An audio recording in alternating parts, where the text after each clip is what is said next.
All right, welcome. Welcome to Transformation Tuesday, May 2nd, 2023. Let's take a deep breath in. We're alive, we're growing. This beautiful community dedicated to shift and uplift the planet. Well, it is May 2nd, 2023. And our topic, I am so grateful for this topic. As this month unfolds, there'll be a passion for possibility, a passion for possibilities. So I'm going to lead off, and I have a little PowerPoint for you. How's that? And a passion for possibility for May 2023. Okie doke. So there, paradigm shifters, a passion for possibilities. Yeah.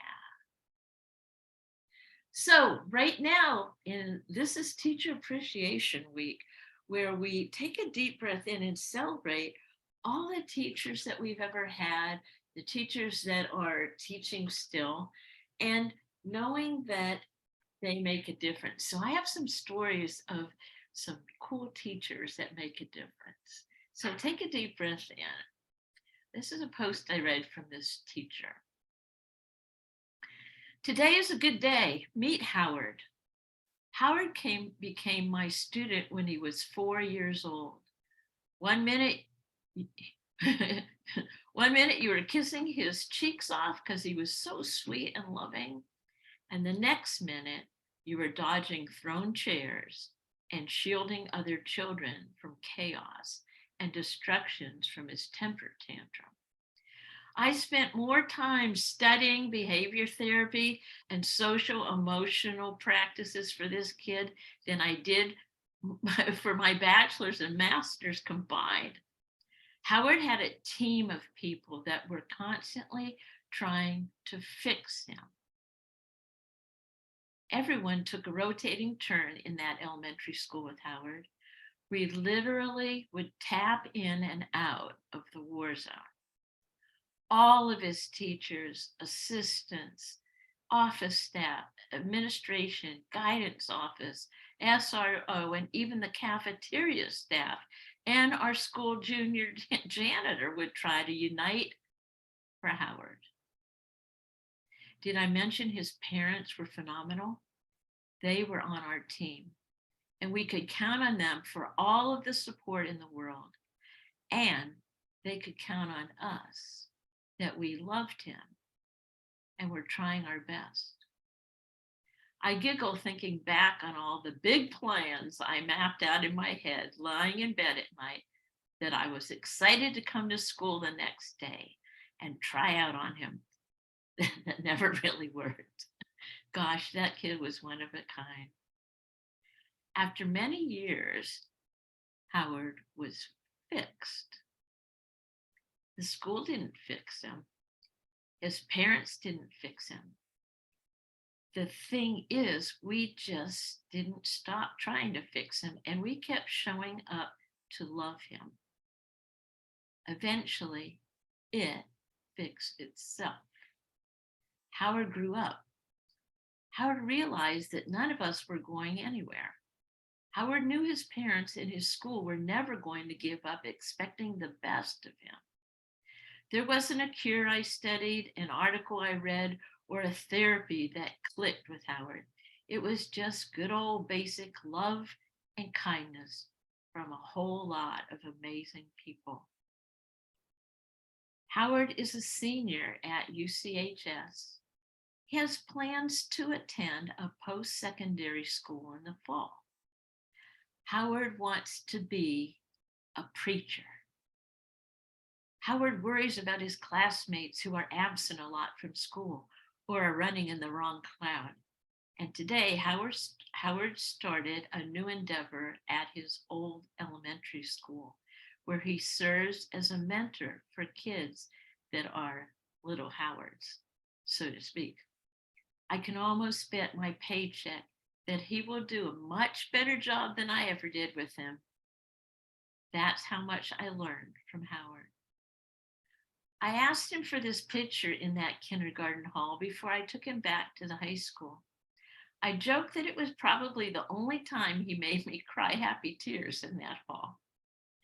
I asked him if I could post this about him, and he said I could with a smile on his face. Today was a good day. Don't give up on the Howards in the world. They make you better people.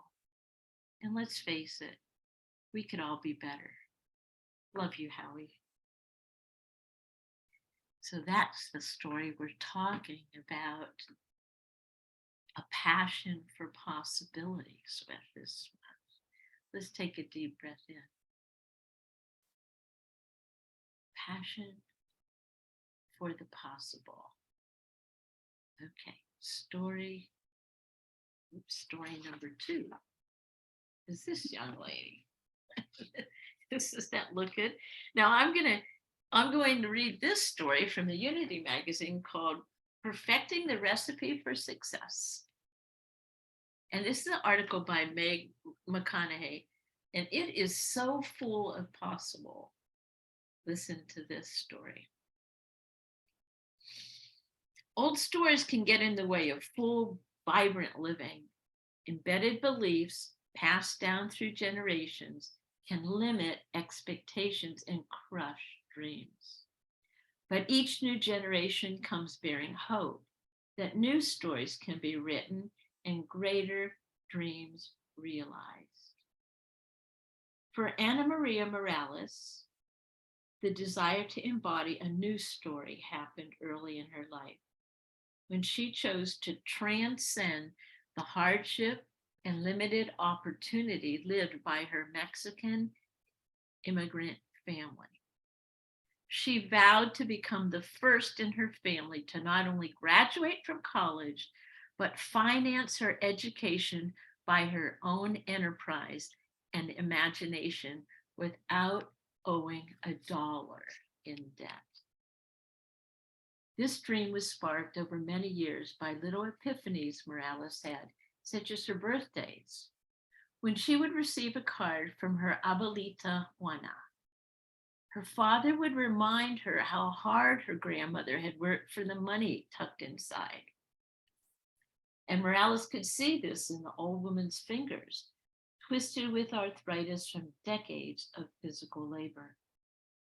The girl felt appreciation and compassion for her abuelita, whose opportunities were limited by a lack of education and an inability to speak English.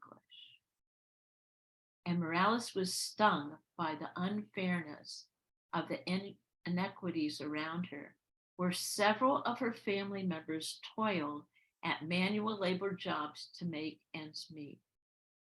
She was determined to create a different kind of life for herself. Passion for the possible. Morales' entrepreneurial bent was evident early. In the second grade, she set up a lemonade stand at the annual town parade in Harrodsburg, a posh village in Northern California's wine country. She gathered her profits, opened a bank account, and began saving. At age 8, she worked the crowd at concerts in the town square, offering manicures. From there, she peddled her handmade greeting cards door to door and sold produce from her garden at a stand located at the end of her family's driveway. The enthusiastic, freckled-faced girl with a knack for business racked up sales from her various endeavors. But by her senior year in high school, she knew she had to up her enterprising game if she was going to attend college. One night, she ruminated over the looming cost of even affording the applications, not to mention tuition, books, room, and board. I felt overwhelmed and financially stressed, so I decided to release myself to the state of flow that I knew best, baking. She recalls. The teen stressed baked She stress baked her first cheesecake that night, hitting upon a perfect recipe she still uses. Morales' mom took a few slices to work to share. A coworker called her the next day, pleading for the recipe to the best cheesecake she's ever made. Morales had a better idea. She would keep her recipe and instead bake a cheesecake for the woman. The next day, rather than receiving the cost of goods, she said, I received an invitation to entrepreneurship. At age 18, she set an intention. I was going to bake my way through college, one cheesecake at a time. She had her heart set on a degree from the University of California, Berkeley, and planned to pay for it all with cheesecake. It would be a tall order for a girl from a working class family at a time when rising college costs squeezed families with far greater resources. With no familiar footsteps to follow, Morales was determined not to burden her parents. She would cut her own path to college. Her new business, the college confectionista, was born. I feel this burning passion within me is not mine alone, but that of generations before that never dreamed of the opportunities I have now. This serves as the grounding mantra for me. It is my duty to live as loudly, fully, and joyfully as possible. Not only for me, but for the many women in my family who came before me. She paraphrases the words of the poet Maya Angelou, one of her greatest inspirations. I come as one, but I stand as 10,000. Morales didn't stop there. She sought out the works of inspirational, spiritual, and business leader, reading everything she could, listening to podcasts, plastering her room and bathroom walls with favorite affirmations. Morales's positive words replaced her limiting thoughts and fueled her success. She soon became known as the Cheesecake Girl, posing with her creations, gussied up with fresh local ingredients. She sold hundreds of cheesecakes and banked every dime she didn't spend on classes at the local junior college. The college confectionista was financially successful, and Morales felt confident that after being denied acceptance once in 2016, she would get into UC Berkeley on her second attempt in 2018. I really tried everything in my capacity to will it to be true, she said.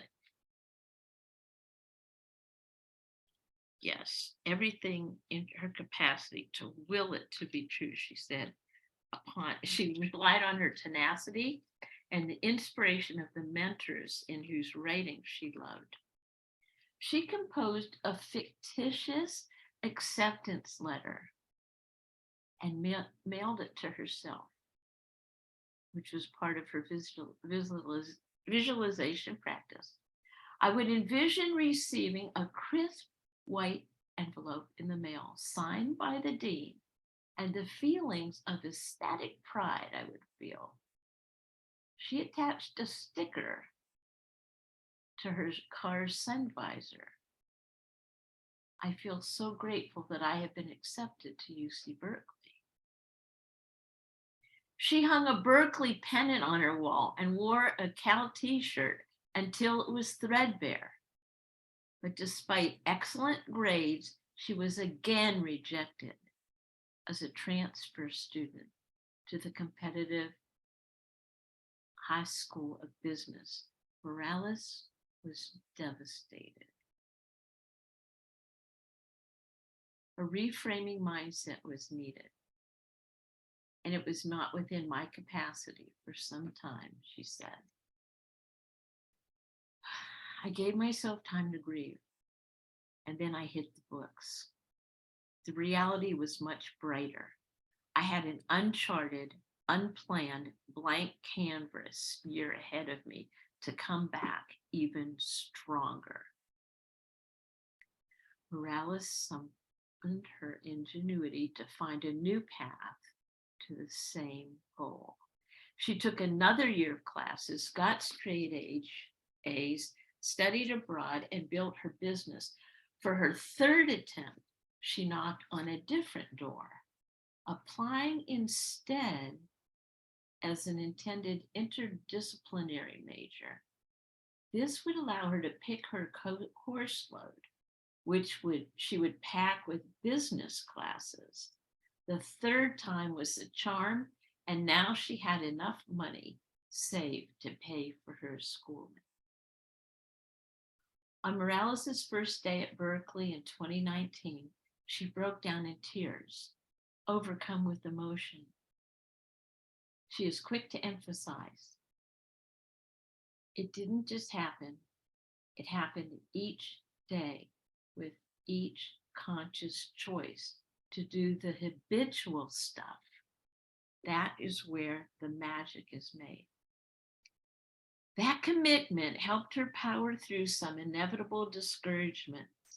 It's easy to get bogged down by circumstance without a healthy mindset.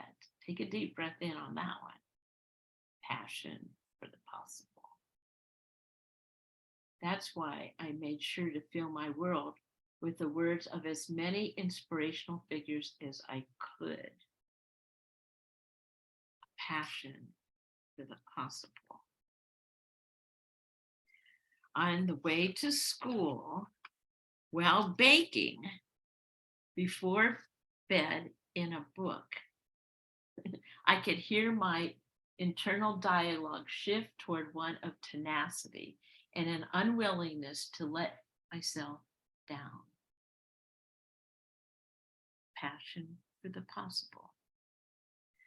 Morales, who graduated from UC Berkeley in 2021, wants to pay her success forward and share her determination by helping to send other young women to college one cheesecake at a time.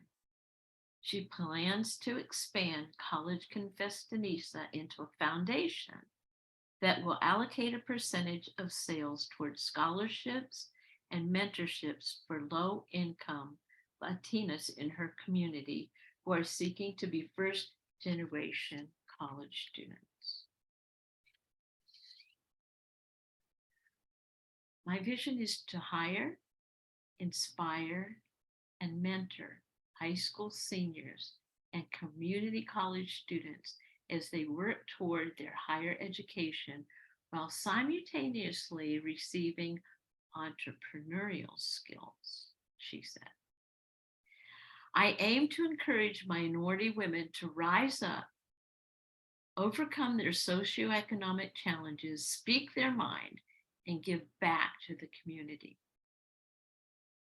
Morales credits Oprah Winfrey as the source of one of her favorite mantras. Take a deep breath on this one, everybody. Life is better when you share it. Life is better when you share it.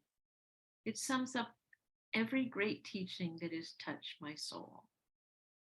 We are all here for a reason, gifted with unique talents to express and share with the world. The best part, there's only one of you, and nobody will do it quite like you. Yes. Here's to cheesecake. This is one of her cheesecake. College confectionistas. Yes. So there's a story of Howard, a story of Ana Maria Morales, and there's one more story to kick off this beautiful month of May. A passion for the possible. Check this out. Check this out. Now, what do you think this is?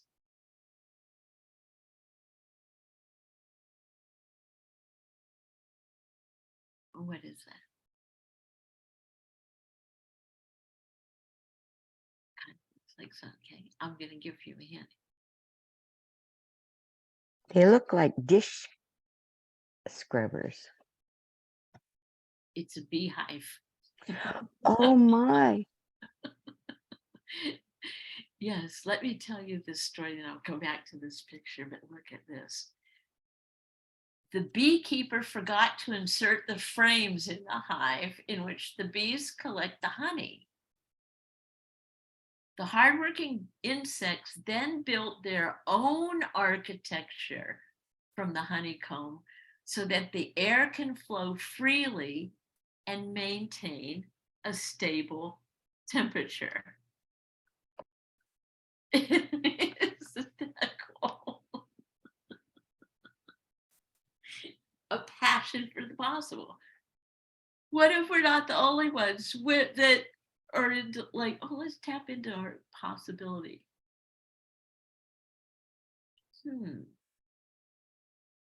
So we have nature and bees. All right. All right. And one more. I just love this. I was out walking and thinking about, whoa, whenever we start a new month with a new topic, a passion for the possible, all sorts of things come into your environment that looks so totally impossible. This is right across the street from me. This is the road. This is the road, the asphalt. And this is a Texas sunflower that poked through the asphalt. And this is what it looks like today. And this is like, there's a light within each of us that will press through cement, whispering, grow, grow, grow. And this sunflower has angels whispering over it. Yes, grow. So I invite you for this month, for this week, we have some fantastic guests lined up, to ask yourself this question. What would you love to become, create, and have that would shift and uplift the planet and yourself so that you know when you lay your head on the pillow for the last time, you created a great life?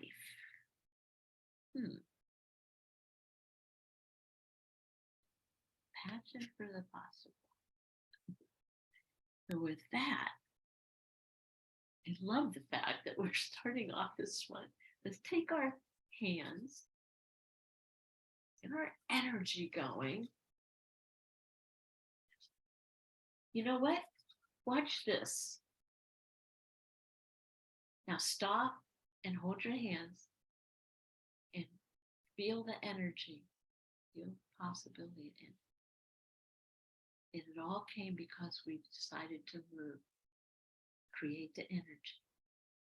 Let's do it one more time. We're going to put the energy out to everyone, all the paradigm shifters, everyone who will be watching this. So here we go again. Energize. Go. Stop. Feel the energy. Put it in there. And then now turn your hands to yourself. Bathe yourself in the energy of possibility.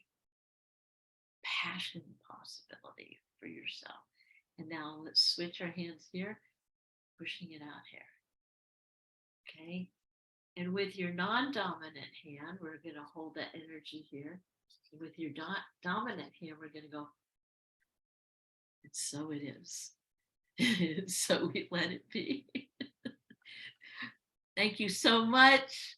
Paradigm shifters, we keep growing and growing. Amen. Passion for the possible.